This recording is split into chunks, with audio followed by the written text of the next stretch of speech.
Znači imam neki maler s telefonom, non stop mi se kvare, lome. To ti je od Anđela, on te uklao. On mi je započeo i sad... Vidio sam neki klip da si plakala za Angelom. Plakala ja sam. Ali nisam za njim, plakala sam jer sam ja podala. Da, taj dan ti je bio onako baš dirljiv. Emotivan. A jel ulaziš? Ne. Jo, naravno. Jel misliš da mene niko može prevariti u životu? A što bi te lagala? Moraš ući tamo oko Božića nove godine, da Angelo te vidi.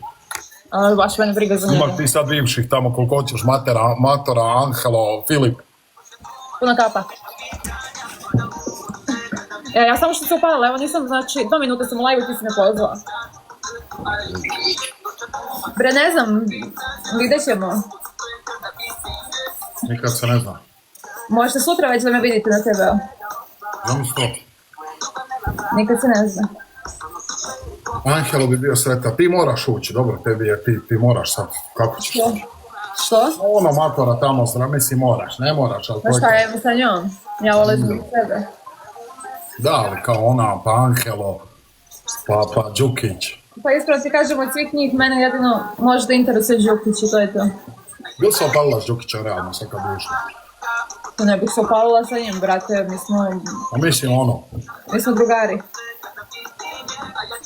Jedite malo na doku da hranite labudove i to. Ljudi ruže. 7 komada nam treba. Ja neću ispuniti cilj, to je ovo. Što si zabo? Zablokirao je. Ljudi ruže nam trebaju. Si me pitala u čuć, odmah mi je sve zablokiralo. Ili hoćeš ili nećeš? Hvala, Nik.